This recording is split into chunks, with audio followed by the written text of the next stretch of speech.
कहानी रामकृष्ण की। ओशो कहते हैं कि एक दिन मैं रामकृष्ण की एक कथा पढ़ रहा था। मुझे प्यारी लगती है वह। मैं फिर पढ़ता हूँ उसे जब कभी मेरे सामने आ जाती है वह। सारी कथा गुरु के कैटलिक उत्प्रेरक होने की है। कथा है, एक बच्चे को जन्म देते एक बाघिन मर गई और बच्चे को पाला पोसा बकरियों ने। निस्संदेह बाघ स्वयं को इस तरह बकरी ही समझता था। यह बात सहज थी, स्वाभाविक थी। बकरियों द्वारा पाले जाने से, बकरियों के साथ रहने से वह समझने लगा कि वह बकरी था। शाकाहारी बना रहा, खाता ही रहा, घास फूस चबाता रहा। उसके पास कोई धारणा ना थी। अपने स्वप्नों तक में भी वह स्वप्न न देख सकता था कि वह बाघ था, और वह था तो बाघ ही। फिर एक दिन ऐसा हुआ कि एक बूढ़े बाघ ने बकरियों के इस झुंड को देखा, और बूढ़ा बाघ विश्वास सका अपनी दृष्टि पर। एक युवा बाघ चल रहा था बकरियों के बीच। ना तो बकरियां भयभीत थीं उस बाघ से, न उन्हें पता था कि बाघ उनके बीच चल रहा था। बाघ बकरी की भांति ही चल रहा था। वृद्ध बाघ ने बस किसी तरह जा पकड़ा युवा बाघ को, क्योंकि कठिन था उसे पकड़ पाना। वह तो भागा, ऐसी की उसने। वह रोया, चिल्लाया, चीखा। वह भयभीत था, वह कंप रहा था भय से। सारी बकरियां भाग निकली और वह भी उनके साथ भाग जाने की कोशिश, लेकिन बूढ़े बाघ ने उसे पकड़ लिया और उसे खींचता हुआ ले चला झील की ओर। वह जाता ना था। उसने उसी ढंग से बाधा डाली जैसे तुम मेरे साथ कर रहे हो। उसने अपनी ओर से पूरी कोशिश की ना जाने की। वह मरने की हालात तक डरा हुआ था, चीख रहा था, रो रहा था, लेकिन वह बूढ़ा बाघ तो उसे और जाने न देगा।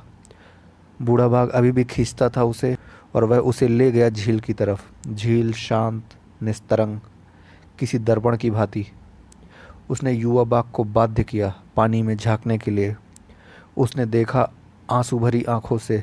दृष्टि साफ न थी, लेकिन दृष्टि थी तो, कि वह लगता था एकदम वृद्ध बाघ की भांति ही। आंसू मिट गए और होने का एक नया बोध उदित हुआ। बकरी मिटने लगी मन से। अब कोई बकरी न थी, लेकिन तो भी वह विश्वास न करा उसके अपने ज्ञान के जागरण पर। अभी भी शरीर कुछ कांप रहा था। वह भयभीत था।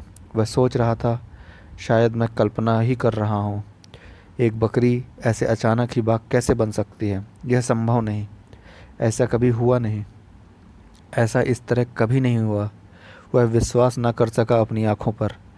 लेकिन अब वह पहली चिंगारी, प्रकाश की पहली किरण उसकी अंतःसत्ता में प्रवेश कर गई थी। सचमुच ही वह अब वही न रहा था। वह कभी फिर से वह न हो सकता था। वह वृद्ध बाघ उसे ले गया अपनी गुफा में। अब वह उतना प्रतिरोधी नहीं था, उतना अनिच्छुक न था, भयभीत न था। धीरे धीरे वह निर्भीक हो रहा था, साहस एकत्र कर रहा था। जैसे ही वह गया गुफा की ओर, वह चलने लगा बाघ की भांति। बूढ़े बाघ ने कुछ मांस खाने को दिया।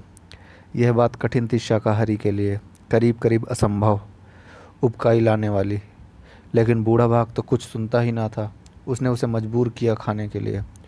जब युवा बाघ की नाक मांस के निकट आई तो कुछ हो गया। उस गंध से उसके प्राणों की कोई गहरी बात जो कि सोई पड़ी थी जाग गई।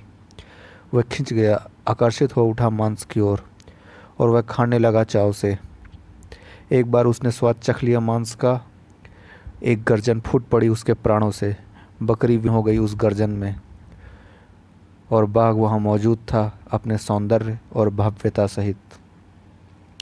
यही है सारी प्रक्रिया। एक बूढ़े बाघ की ज़रूरत होती है। यही है तकलीफ़। बूढ़ा बाघ है यहाँ, चाहे कैसे ही कोशिश करो बच निकलने की, इस ढंग से उस ढंग से, वैसे संभव नहीं।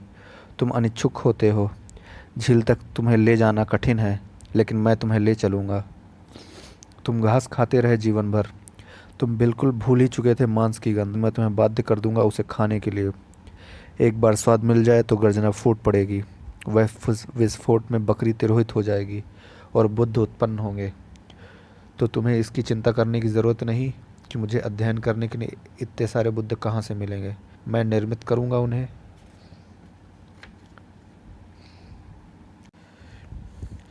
एक बुद्ध होता है तो बहुत से तुरंत संभव हो जाते हैं, क्योंकि वह एक बुद्ध कार्य कर सकता है कैटलिक एजेंट, प्रेरक शक्ति के रूप में। ऐसा नहीं कि वह कुछ करेगा, लेकिन क्योंकि वह मौजूद होता है, इसी कारण चीज़ें अपने से ही होने लगती हैं। यही अर्थ है कैटालिटिक एजेंट, प्रेरक शक्ति का। देर अबेर तुम में से बहुत सारे लोग बुद्ध हो जाएंगे, क्योंकि हर कोई मौलिक रूप से बुद्ध ही होता है। इसे पहचानने में कितनी देर लगा सकते हो तुम? कितनी देर तक स्थगित कर सकते हो कि तुम बाघ हो? कठिन बात है। तुम अपनी पूरी कोशिश करोगे स्थगित करने की, देर करने की, लाखों कठिनाइयाँ खड़ी करने की, लेकिन कितनी देर तक ऐसा कर सकते हो तुम? मैं हूँ तुम्हें किसी तरह अतल शून्य में धकेल देने को, जहाँ तुम मरते हो और बुद्ध उत्पन्न होते हैं। उस एक बुद्ध को पा लेने की ही तो सदस्य समस्या होती है। एक बार वह एक बुद्ध मौजूद हो जाता है तो मौलिक संपूर्ति, मौलिक ज़रूरत पूरी हो जाती है। तो अब बहुत सारे बुद्ध तुरंत संभव हो जाते हैं, और यदि बहुत होते हैं तो हजारों संभव हो जाते हैं। जो है वह कार्य करता है एक चिंगारी की भांति, और एक छोटी सी चिंगारी ही काफ़ी होती है सारी पृथ्वी को जला देने के लिए। इसी तरह ही घटा है अतीत में। एक बार गौतम हो गए बुद्ध तो धीरे धीरे हजारों को होना पड़ेगा, कि यह सवाल होने का नहीं, तुम वह हो ही। बस बात है किसी तरह तुम्हें याद दिलाने की, बस यही हो बात। धन्यवाद।